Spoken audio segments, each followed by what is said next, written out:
Daí. Olá, pessoal, boa tarde, sejam muito bem-vindos nessa nossa tarde de bate-papo, estreando aqui no Facebook do KJ Advogados, junto com o meu amicíssimo e super colega adorável, Dr. Tárcio Coutinho. Boa tarde, Tárcio, tudo bem? Tudo ótimo, Karina, tudo ótimo. De fato, uma honra muito grande poder dividir uma conversa de alto nível dessa com você participando. Me orgulha demais. Você é uma das maiores conhecedoras de holding familiar do Brasil. Me encanta poder participar e bater um papo contigo, principalmente para a gente levar informação para as pessoas, né? Porque é um assunto muito desconhecido. Ninguém sabe ainda, penso que é coisa para milionários, etc.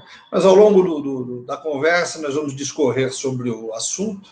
Certamente nós vamos deixar coisa muito clara para que as pessoas busquem os seus advogados, os seus conhecidos, que possam realizar suas holdings e ter uma vida mais tranquila.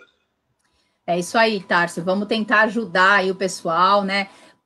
Trazer aqui o mais amplo conhecimento, tudo que a gente consegue trazer de forma gratuita e, assim, para disseminar a informação, porque, como eu sempre falo nos meus vídeos, informação é poder. A gente precisa passar isso para as pessoas, para que os brasileiros não deixem as coisas para a última hora. É um hábito ruim, né? Mas a gente tem que melhorar isso, e a gente tem que fazer com que as pessoas, tendo conhecimento, consigam melhorar e planejar suas sucessões. Mas antes da gente entrar, Tárcio, gostaria muito que você se apresentasse, falasse da sua área de atuação, porque você não trabalha só com holding familiar, né? Além de você ser um excelente profissional nessa área, você também tem outras atividades aí dentro da advocacia. Então, fala um pouquinho aí da sua experiência e se apresenta aí para o pessoal. Bom, eu vou ter que revelar mais ou menos aqui que eu já sou formado há cerca de 30 anos, né? E desde o início da advocacia, eu comecei lá com aquela clínica geral do direito, tal, louco para atender clientes, resolver o problema deles, etc. E ao longo do tempo, eu cheguei a fazer até júris. Então, eu achava uma delícia, achava emocionante poder fazer júri e tal, eu gostava bastante.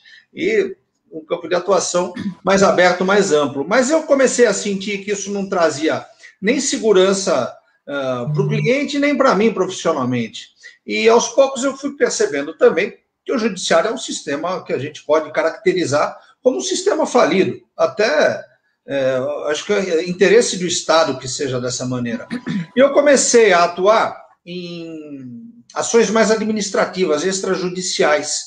Então, fiquei 12 anos aí na lei de incentivo, continuo, tenho um departamento do escritório que ainda cuida das leis de incentivo, sob o meu comando, inclusive, principalmente lei de incentivo ao esporte, já atendi 6 campeões olímpicos, inúmeras federações, confederações, é maravilhoso. Então, você veja, a gente sai de um campo contencioso lá, cuidando até de homicídios, né, no tribunal do júri, mas por amor à matéria de direito penal e tal, e a gente acaba trabalhando num outro segmento, que são pessoas felizes, pessoas que vão praticar esportes e tal, então, querendo colocar crianças na inclusão social, e eu fiquei nesse campo de trabalho todo esse período, até conhecer a holding, me apaixonar por ela, por conta de um amigo que tinha necessidade de fazer um planejamento sucessório, por ter já sofrido com inventário anteriormente.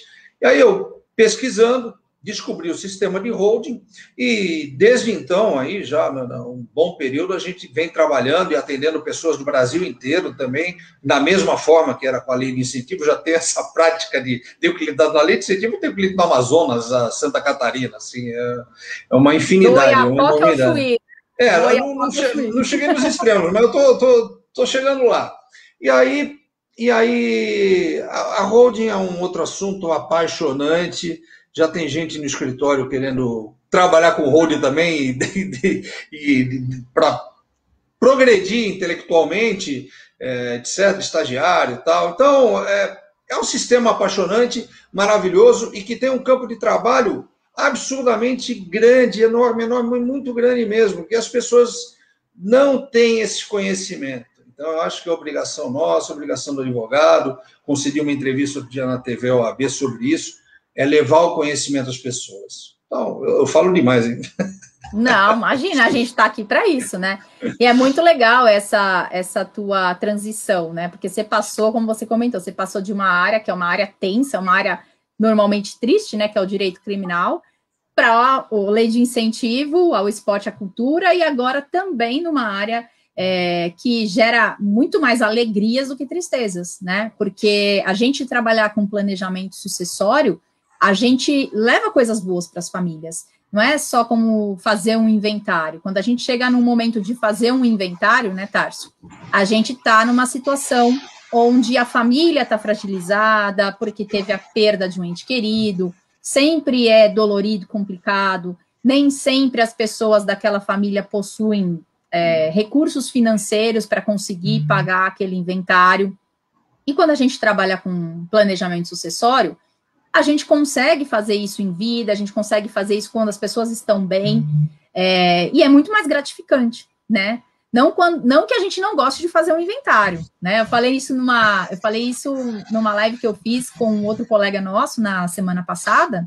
É ótimo para um advogado fazer um inventário. É um processo que rende bons honorários, é um processo relativamente, falando em termos do advogado, para o lado do advogado, é um processo que não é um aspecto tão complicado, e apesar de demorar para caramba, né? Mas quem sofre mais com isso é a família e não o próprio advogado.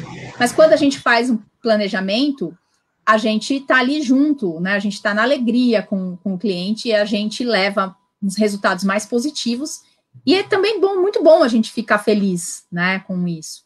Agora, vamos lá, Tarso, falando aí sobre a questão que nós vamos discutir hoje, que é, propriamente dito, o planejamento sucessório, né? Fala aí um pouquinho para a gente o que é essa história de holding familiar, como que isso daí serve de planejamento, como é que a gente trabalha com isso? Vamos falar para o pessoal aí como é que funciona essa forma de planejamento sucessório. Bom, eu costumo falar sempre que o inventário, ele é o velório prolongado da família. Enquanto não se tem a definição do inventário, aquela família vai sofrendo com o andamento processual, que acaba sendo, de fato, um velório, né? Então, é algo que tem que ser evitado. Eu acho que isso aí, até para proteção da família.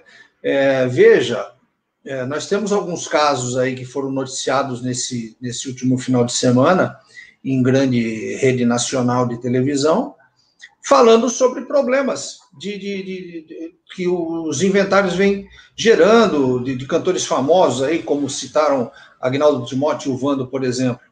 No caso do Agnaldo Timóteo, ele deixou um testamento para uma filha que está sendo reconhecida em juízo, etc. A filha vai acabar sendo reconhecida, sendo adotada pós-morte. O do Vando tem lá questões muito graves também de brigas de família, irmãos que já não se falam, etc. E a questão do planejamento sucessório via holding familiar, ele vem a evitar essa ideia de abertura de inventário. O inventário não vai existir, porque tem a velha máxima de que o morto não tem que ter bens. E é verdade, você vai ter que ter lá o terno para deitar, né? Aquele vestido bonito para deitar e acabou, é o que vai acontecer. Não vai levar nada. Se não fizer um planejamento sucessório anterior, vai acabar gerando problema na família. Essas brigas que estão tendo, essa moça que está sendo adotada tem um processo em andamento de adoção do Agnaldo Timóteo, a menina acho que tem 14 anos de idade, ela teve que fugir de casa por estar sendo ameaçada porque existe um testamento no qual ele deixou 50% dos bens para essa menina, né, para que era sua filha. Então, a forma de evitar esse tipo de problema é com planejamento sucessório, levando a informação para as famílias, criando o sistema de holding. A gente pode apresentar inúmeras situações. Aí você vai até poder descrever claramente. Nós temos inventário, doação, testamento e sistema de holding. Me mostra um panorama de custo disso para que as pessoas tenham ideia da economia que é feita com o sistema de holding. Exatamente. Aí para o pessoal que ainda não viu nenhum dos nossos vídeos, que está chegando agora nessa live, não está nem sabendo direito o que a gente está falando, quando a gente fala de holding patrimonial, holding familiar, a ideia é a gente transmitir o patrimônio da pessoa física para uma pessoa jurídica, e essa pessoa jurídica, dentro dessa pessoa jurídica, será feita a doação das cotas dessa empresa para os herdeiros, que podem ser os filhos, né? Ou pode ter ainda alguma outra pessoa que possa ser contemplada, o que poderia acontecer também num testamento.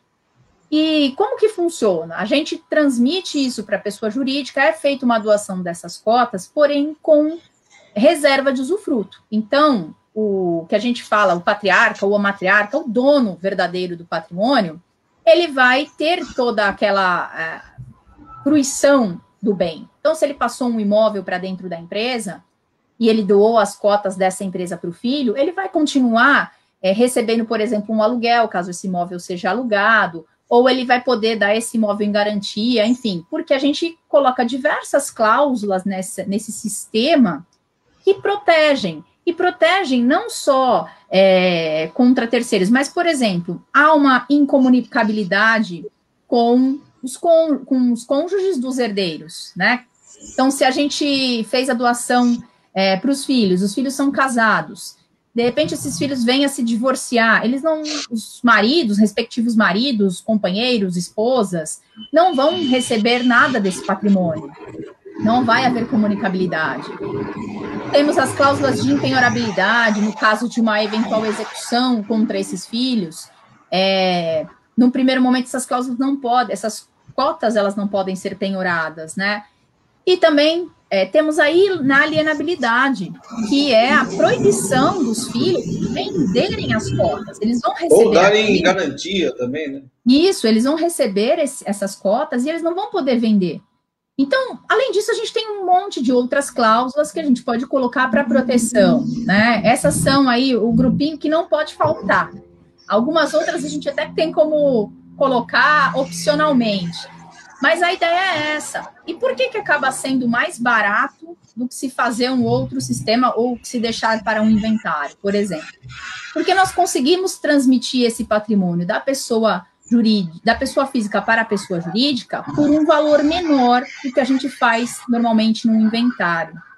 Então, naturalmente, aplicando-se, ainda que se aplique a mesma alíquota de ITCMD, e só para esclarecer, ITCMD é o Imposto sobre Transmissões, Causa-Mortes e Doações.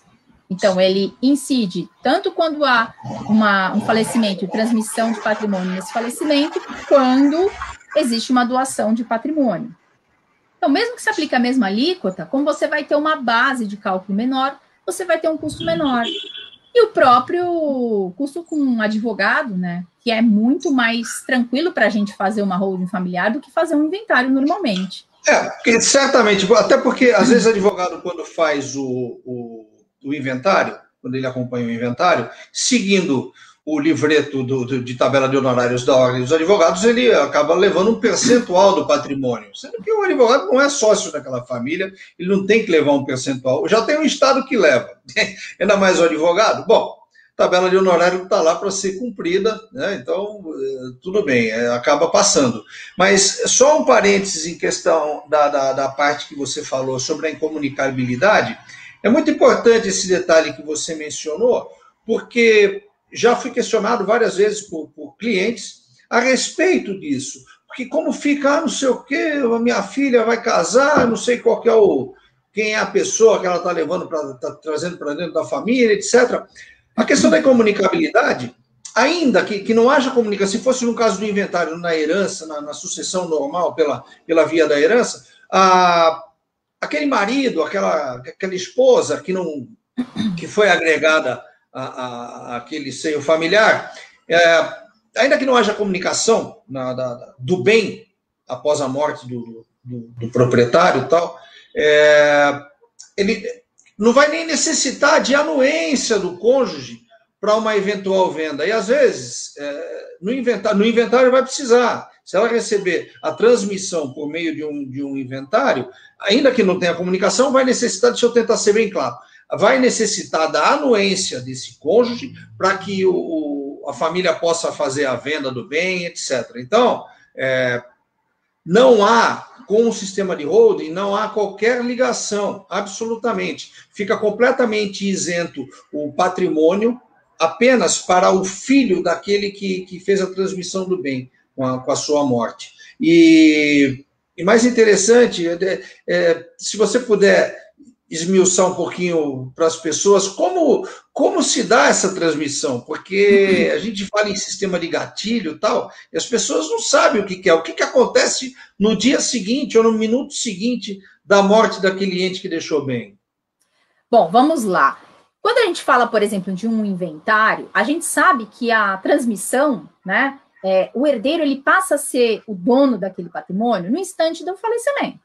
Ele passa a ser o dono, mas ele não tem o poder, ele não administra. Enquanto você não faz o inventário, você não consegue administrar. Se você tiver, por exemplo, um dinheiro em conta corrente, você não consegue ir lá e sacar esse dinheiro. A pessoa já faleceu, você não consegue. Você vai precisar de um alvará judicial, você vai precisar fazer o inventário. Com o sistema de holding, como que nós fazemos para que o herdeiro, para que essa pessoa passe já automaticamente com o falecimento a ter a administração? Todas essas cláusulas que a gente coloca nos contratos de constituição e de doação de cotas, nós colocamos, como eu falei, doação de cotas com reserva de usufruto. Então, o sócio, o filho, que é sócio da empresa, ou o herdeiro, pode não ser um filho, ele já é o dono daquela cota, ele é sócio da empresa. Mas a gente reserva para o doador cláusulas de administração permanente, cláusula de mandato, a gente reserva cláusulas de direitos políticos. Que raio é cláusula de direitos políticos? É aquela cláusula que dá direito a voto. Então, todo sócio de uma empresa, a gente está falando aqui de uma empresa limitada, tá? Então, sócio de uma empresa limitada, ele vai ter o direito a votar naquela empresa. Você tem lá uma sociedade com 5 pessoas, por exemplo, cada um deles tem o direito de votar e para que a decisão seja por maioria ou unanimidade, enfim, não pode uma pessoa decidir sozinha. E a gente reserva esses direitos para os donos reais do patrimônio, que a gente fala o patriarca, a matriarca, que colocaram o patrimônio dentro da empresa, para que isso garanta a eles realmente a total administração do patrimônio. E esses direitos, quando a pessoa falecer, então nós temos 2 situações, pensando numa família que tem pai e mãe vivos, e ambos são os administradores dessa empresa.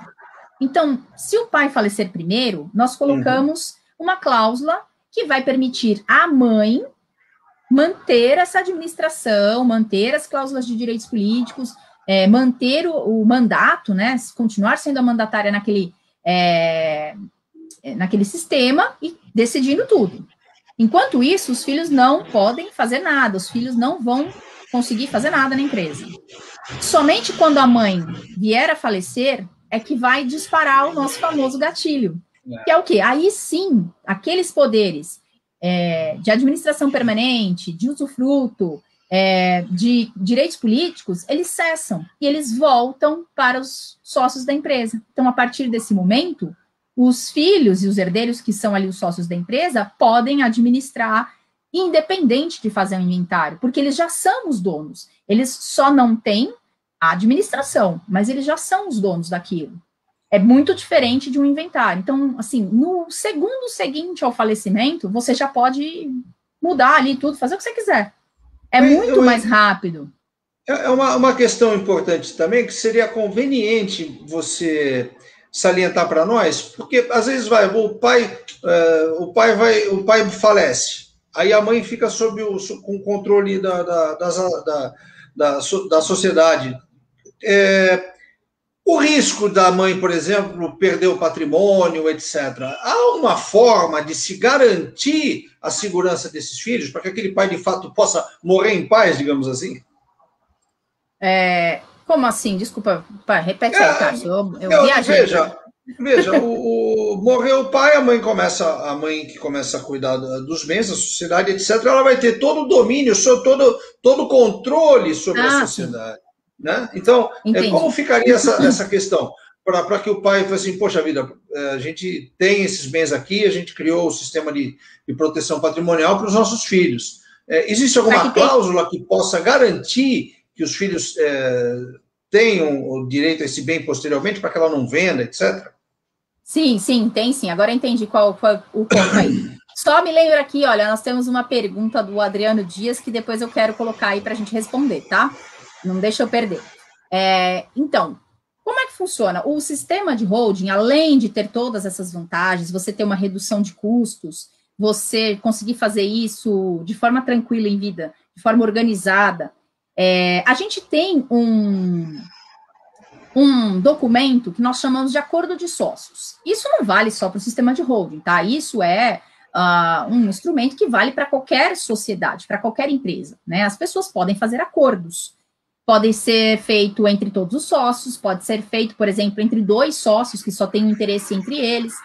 E para que serve esse acordo de sócios? Ele serve para definir várias coisas. Por exemplo, ele serve para definir, no nosso caso aqui, o pai e a mãe possuem 2 imóveis e possuem 2 filhos. Tá? Um exemplo simples. Então, são imóveis de valores equivalentes, e para que não tenha necessidade de se instituir um condomínio, né, se nós fizéssemos um inventário, cada filho talvez fosse receber 50% de cada um daqueles imóveis. E aí você tem aquela situação de você precisar sempre da autorização do outro para fazer qualquer venda ou locação, enfim. Nós podemos definir num acordo de sócios, por exemplo, que o filho 1 vai receber o imóvel A e o filho 2 vai receber o imóvel B. Mas como assim receber? Não é que vai sair da empresa. Esse imóvel vai continuar sendo de titularidade da empresa, de propriedade da empresa, tá? Mas esse filho que foi destinado ao imóvel A, ele vai ter a administração sobre esse imóvel, independente da necessidade de autorização do irmão ou da irmã. Então, ele vai poder alugar, ele vai poder até vender esse imóvel, caso ele queira, sem precisar que o filho, que o irmão ou a irmã autorizem, tá? Ou uma eventual esposa, né? Ou uma eventual esposa também. Não, a esposa, já falamos lá atrás, que como ela não tem comunicação, ela não apita nada, a esposa e o esposo, né? O companheiro aí em geral. Então, e aí a gente pode definir nesse acordo de sócios também que, por exemplo, a mãe é administradora total do patrimônio e tudo mais. Mas se houver um interesse, dá para se colocar que essa administração ela vai ficar limitada àquelas cotas que correspondiam a ela, e que, por exemplo, pensando que o pai faleceu primeiro, e ele já queria que os filhos administrassem conjuntamente com a mãe, talvez porque a mãe não é muito experiente, enfim.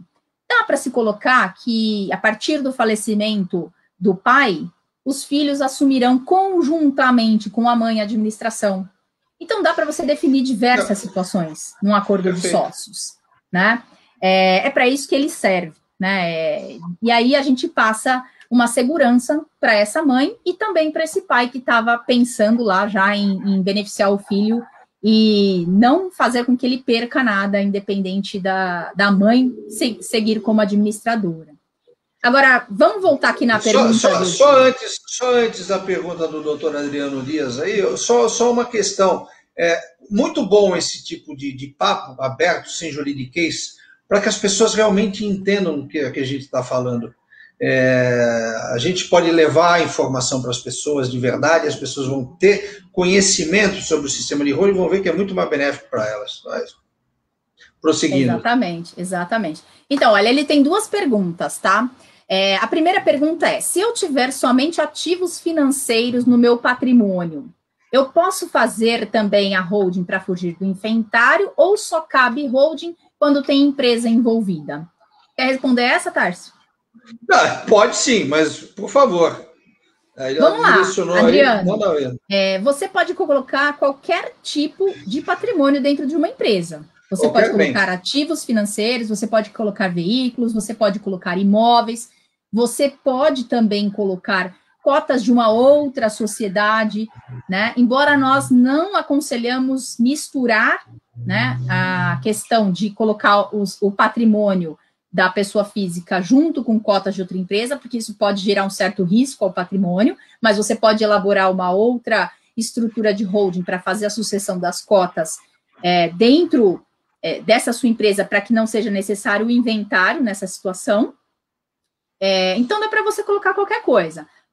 Mas a gente sempre avalia, tá? Porque, por exemplo, veículos, embora dê para colocar, é uma coisa que as pessoas acabam trocando com uma certa frequência, você tem uma depreciação contábil que tem que ser feita a esse bem quando você faz ao longo dos anos, então, de repente, às vezes você vai colocar isso na holding e não vai ser tão vantajoso. Mas a gente estuda, sempre tem que se analisar caso a caso. O mais legal de tudo isso é que cada planejamento é feito super personalizado, porque uma família não é igual a outra, né? E todas têm um imbróglio, todas têm um enrosco. Mas são sempre imbróglios diferentes. Se não é com filho, né? é com bem, é por questão de valor de imposto na cidade, porque tem questões importantíssimas que a gente tem que levar em consideração, que a gente sempre busca o benefício econômico para a família. Quando é montado um sistema de planejamento sucessório, a gente apresenta vários quadros, né? Vários quadros, e quem vai escolher, na verdade, é o próprio cliente. Então, ele vai ver, não, eu não gostei de nenhum desses aí, eu vou ficar com o inventário mesmo. Duvido que isso aconteça, duvido. Depois que a gente apresenta os valores, né, Tarso? Eles aí sempre existem.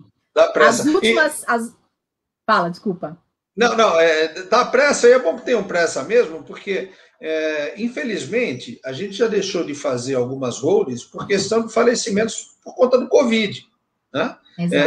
As pessoas pensam que, eu não vou morrer, não vou, mas há surpresas, há peças que a vida prega, e é importante ter atenção para esse tipo de coisa, porque depois que tem o falecimento da família, daquele pai idoso, daquele pai acamado, etc., temos inúmeros... A minha idade, por exemplo, eu tenho 56 anos. Os meus amigos todos aí que têm os pais vivos ainda, têm os pais com cerca de 80 anos de idade. Então, tem que abrir o diálogo, tem que levar essa conversa, tem que mostrar o benefício que traz. E esse negócio aí, vários colegas nossos do time Brasil tiveram problemas aí de deixar de realizar holdings, porque tiveram que abrir o inventário de surpresa. Mas desculpe alongar. Exatamente, imagina. Ele tem uma outra pergunta aqui, ó. O seguro de sucessão empresarial é uma boa medida? Olha lá, é sempre bom você ter um seguro, mas isso não te impede de fazer inventário para o resto do patrimônio que você tem. Então, você Sim. pode ter uma situação que vai melhorar de um lado, mas se você tiver outros patrimônios, outros imóveis, se você tiver qualquer outra coisa, você vai necessariamente precisar de um inventário. Não tem saída. E quando a gente apresenta a planilha para o cliente, comparando os sistemas de holding com o inventário, nós chegamos a apresentar casos onde a pessoa economizava 70%, 80% em comparação com o inventário. Se o patrimônio é pequeno, você vai falar, mas tudo bem, vai. Não é lá tanto. Mas tem pessoas aí que possuem imóveis antigos, que tiveram uma supervalorização, pessoas que têm imóveis rurais, que também tiveram uma valorização absurda, né? Então, assim, para essas pessoas, elas têm um patrimônio imobilizado, mas elas não têm cash, elas não têm, às vezes, né, gente? Eu estou falando aqui que é o que normalmente acontece, né? Então, quando chega na hora de se fazer um inventário e você precisa recolher o tributo naquele prazo, senão você é obrigado a pagar ele com encargos e os consectários da mora, você talvez tem que vender algum patrimônio para poder pagar o custo do advogado, para poder pagar o custo do imposto e outros encargos, né? Escritura, registro de imóveis, enfim, outros custos que você vai ter, que tornam o inventário muito custoso e sempre em desvantagem em comparativo com os outros sistemas.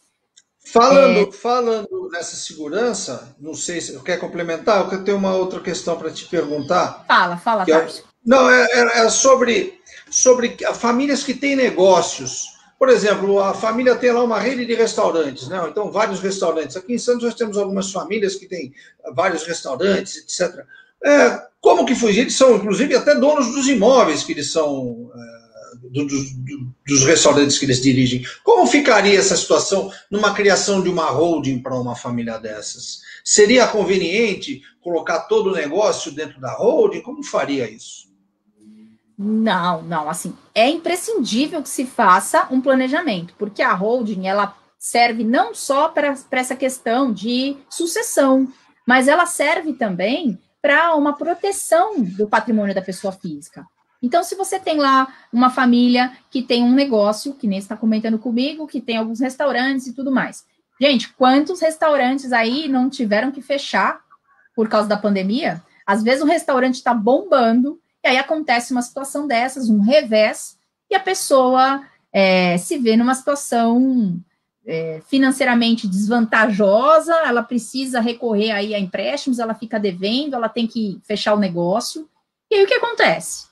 Opa. Se ela não fez um planejamento, se ela não constituiu, por exemplo, uma holding, aqueles bens que estão no nome da pessoa física, elas podem vir a ser atingidos. Não é regra, mas podem vir a ser atingidos. Se a gente constitui esse planejamento antes, já deixa isso organizado, e a pessoa não tem um patrimônio em seu nome, caso haja aí uma desconsideração da personalidade jurídica, o que é isso, né? Desfazer, é como se desfizesse a pessoa jurídica para atingir o patrimônio do sócio, esse sócio já não tem nada no nome dele, está tudo ali guardadinho. E isso não é fraude, gente, isso daí não é prejudicar ninguém, porque a ideia, inclusive eu fiz um vídeo falando sobre isso hoje, vou postar aí nessa semana legal. Que eu vou postar.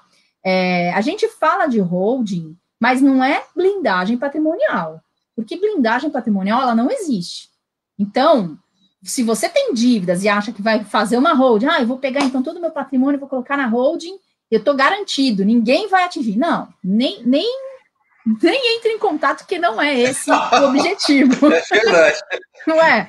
Não é assim que funciona. A gente constitui isso, mas não adianta fugir de dívidas.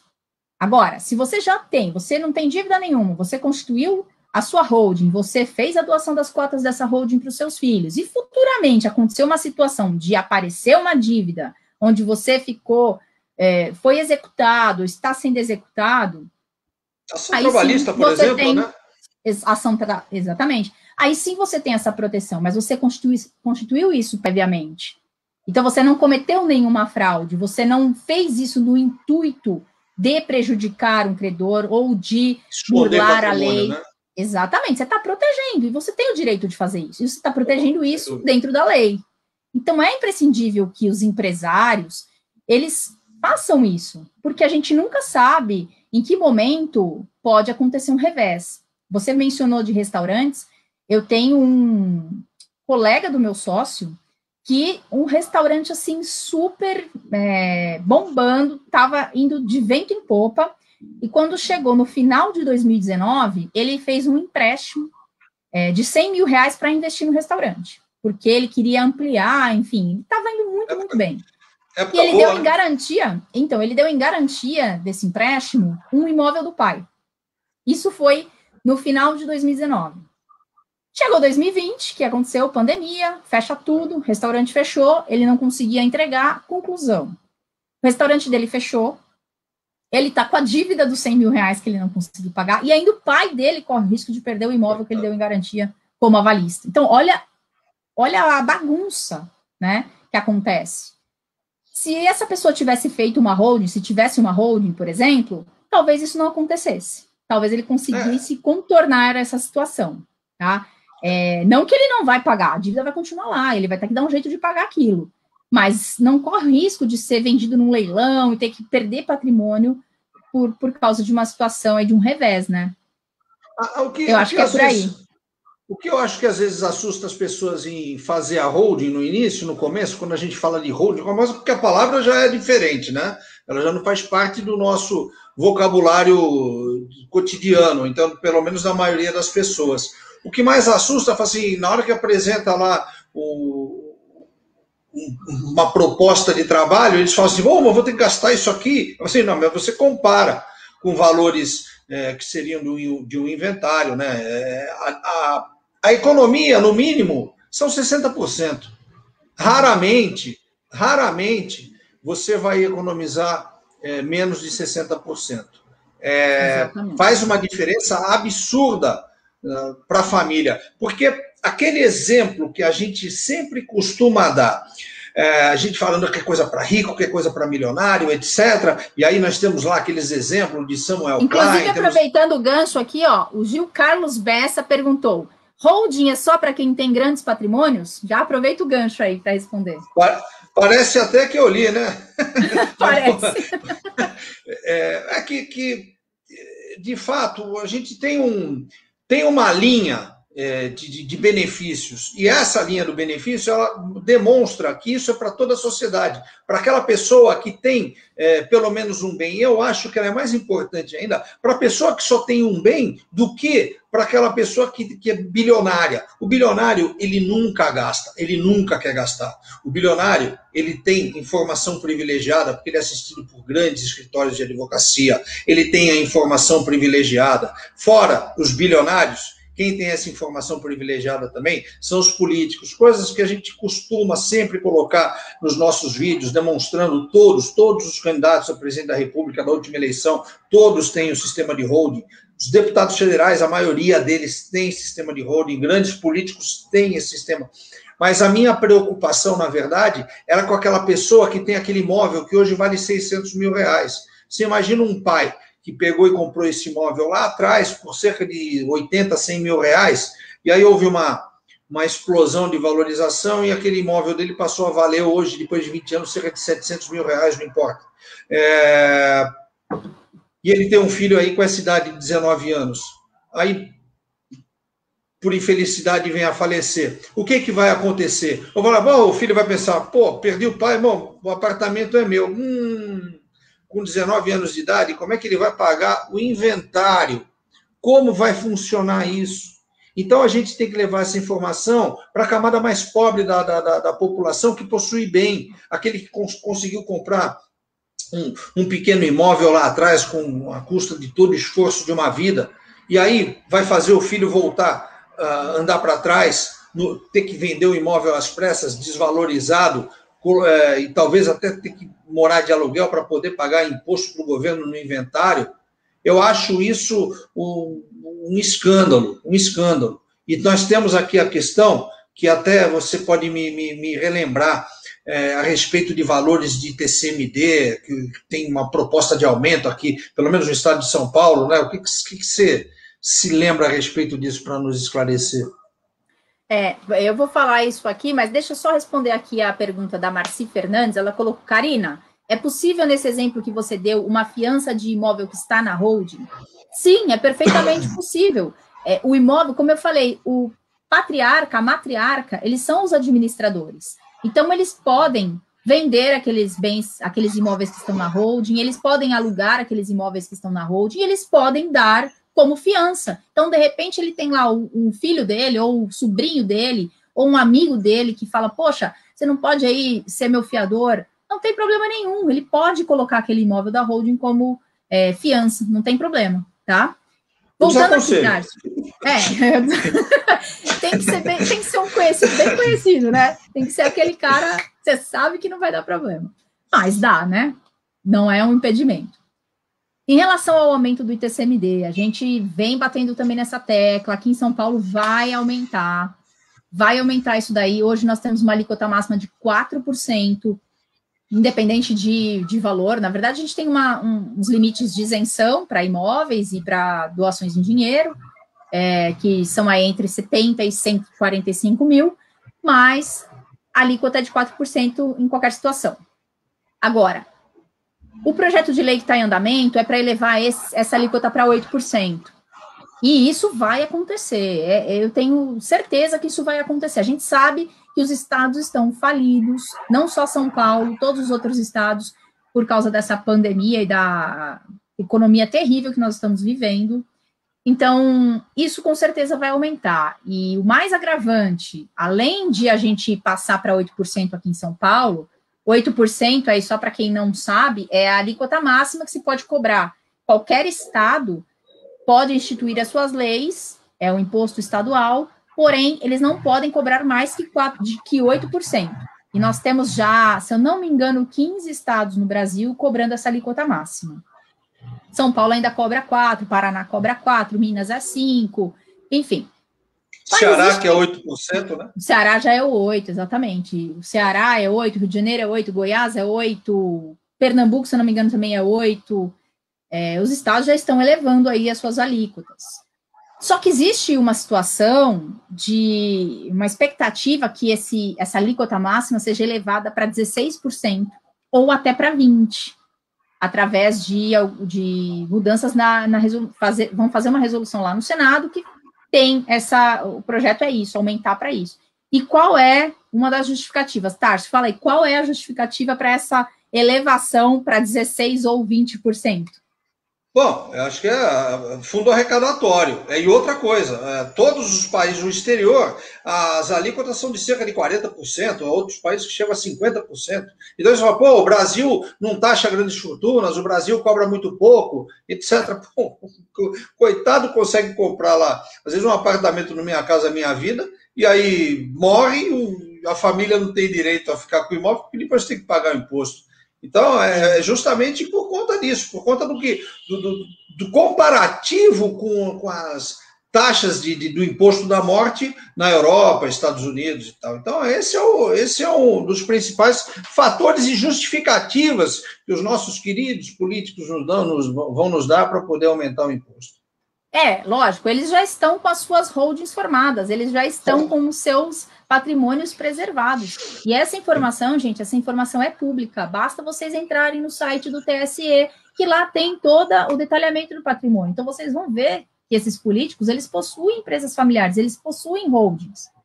E porque eles não são bobos, eles têm o conhecimento, eles têm a informação, e eles, óbvio, que não querem deixar para o Estado nenhum centavo. Ou, se tiver que pagar, é o mínimo possível, né? Isso então, mesmo. Isso aí. Bom, gente, a gente está aqui, eu espero que a gente tenha conseguido trazer aí bastante informações para vocês. Vamos voltar, né, Tarso, com mais vídeos. Certamente. Eu até te digo que eu prefiro uma conversa nesse formato para que as pessoas recebam a informação. A informação chegue de forma clara, muito nítida, para verem que é absolutamente necessário buscar a sua holding, não hoje, ontem, imediatamente, porque a surpresa da vida, às vezes, não é só a morte, é o aumento do imposto. A pessoa não está sabendo, aí vem a paulada, aí fala assim, pô, se aumentar de 4 para 8, aí vai querer fazer a holding, porque de 8 pode aumentar para 16 ou 20. Né? Exatamente. Então, aproveitar esse momento agora é o mais importante. Eu acho que as pessoas devem... Se você é alguém que já está pensando em fazer a sua holding, que já ouviu falar, que já tomou conhecimento, então, se mexe. Agiliza o procedimento, procura aí um profissional de sua confiança que consiga fazer o trabalho para você, e não fique dormindo no ponto, não, porque de repente isso daí muda do dia para a noite, sabe? Se isso mudar aí lá no final do ano, o ano que vem a alíquota já está renovada, tá? Então, às vezes você fala, isso aí vai demorar e tal, e o negócio vem. Então, já vai atrás, já procura alguém para poder fazer, porque é uma economia, isso é inevitável. É inevitável. O nosso papel aqui é propagar essa informação. Aí, às vezes, a pessoa tem um advogado de confiança, pode pedir para o advogado entrar em contato conosco, que nós ensinamos o caminho, mostramos como que é o sistema, como é o funcionamento, para que ele possa te atender. É importante que você faça e não deixe o Estado levar o seu bem, parte do seu bem, e fazer seu filho cair de classe social por conta de uma tragédia familiar, né?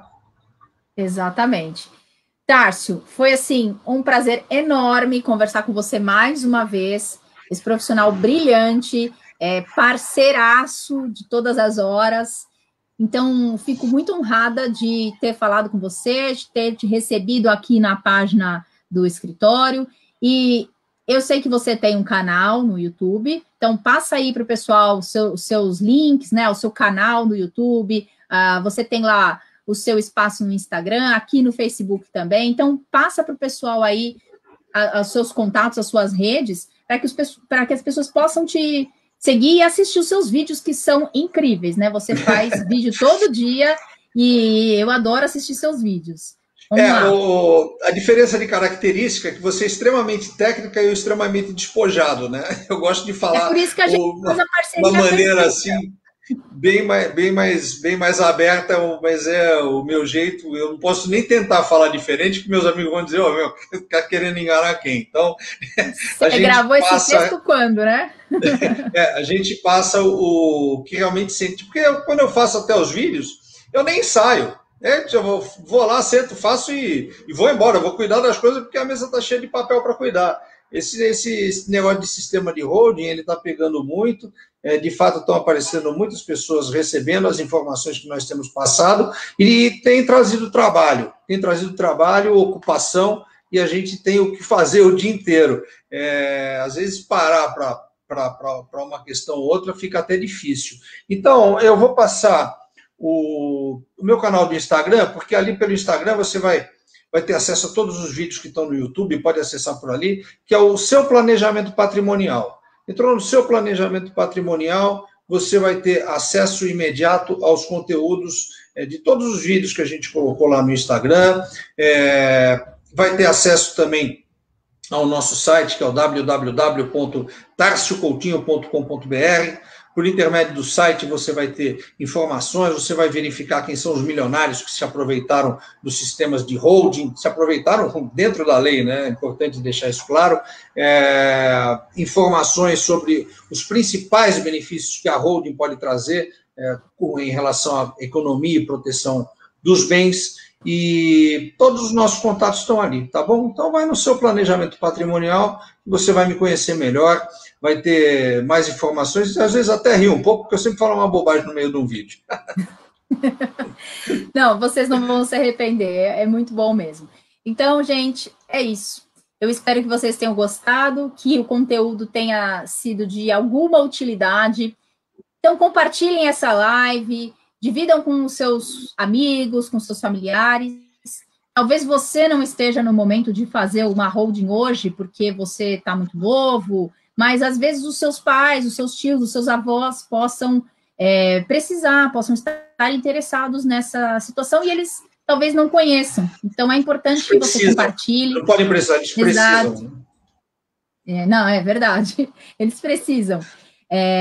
Continuem seguindo a gente aqui no canal, no Facebook, na página do KJ Advogados. Eu também estou no Instagram, no @CarinaJabur, e também tem um canal no YouTube, Carina Jabur. Então, gente, muito obrigada pela presença de vocês. Tenham todos uma excelente tarde e um excelente início de noite. Tchau, Nos vemos daqui a pouco, Carina. Até mais. Valeu, obrigado. Alô, pessoal. Tchau, tchau.